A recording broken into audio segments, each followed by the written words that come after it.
In Prey, there's a lot of options for the player in terms of upgrading your character. Friendstar, the company that is behind Talos I, created this object called a neuromod. The neuromod is this device that basically allows people to acquire skills and abilities that they didn't have before. Unfortunately, you have to jab this needle into your eye so that it can change your brain. Some of those options are just things that people can already normally do, but you can do them way, way better. The ability to use firearms better, or to run faster, jump higher, being able to repair things or hack computers. My favorite human power is the repair tree. You can use it to repair equipment that's broken on the station. You can use it to upgrade into other things like upgrading your weapons more. There are turrets on the station that you can take advantage of. So that's a cool indirect way to play, is to sort of be the turret lord. Everywhere you go in the space station, make turrets, fix turrets, set turrets up, and just let the station's defenses work for you.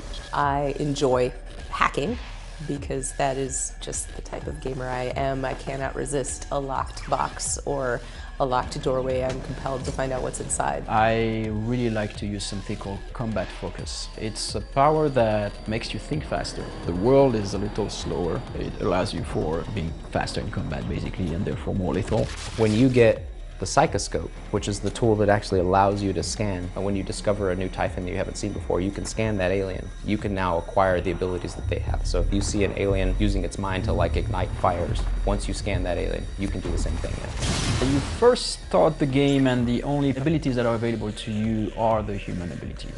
If he wants, the player can only take human abilities because there is a trade-off for taking alien abilities. One of the trade-offs is that after a certain amount of powers that you learn from the aliens, the turrets will start to recognize you as an alien, so they will start to shoot you. However, it is probably worth the trade-off because the aliens' powers are pretty cool.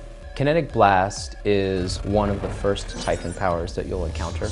It's a way that you project an explosion into the world. It's like a psychic grenade. Mimic is a really fun power. Of course, it comes from the namesake creature, the mimics themselves. You learn it after you scan a couple of them. Mimic Matter is a really versatile tool that players can use to dupe their enemies, avoid hazards, or negotiate environmental obstacles. Super Thermal is essentially a firebomb. It can be deployed as a trap. You can place a Super Thermal where there isn't an enemy, and then you can lure an enemy over to it, and it will explode and detonate in a huge pillar of fire. Lift Field, you can use it as a traversal tool, of course, to get to higher places. It's also a trap. You can lay one down and it'll suck up any aliens that are close by. Remote Manipulation is a tool for telekinesis. It's essentially a way of reaching out and touching things far away. You can pick up physics objects that are far away. You can even repair and hack things that are far away. Phantom Shift is a really useful escape tool. You can use it to move quickly in any direction, and from where you started the power, you leave a doppelganger behind. So enemies will be fooled into attacking your doppelganger while you're somewhere else. So Mind Jack allows you to control an enemy to work with you, and that's a power that comes from the telepath, because the telepath do that on some of the employees of the station. It's mostly a mind control. Psychoshock is like a direct mind blast to an enemy. You are projecting so much psychic force and interference into their brain that you do massive damage to the enemy, and you nullify their ability to use their own psychic powers. What is really important at Arkane is to give players the choice of how they play. No two players will have the same experience.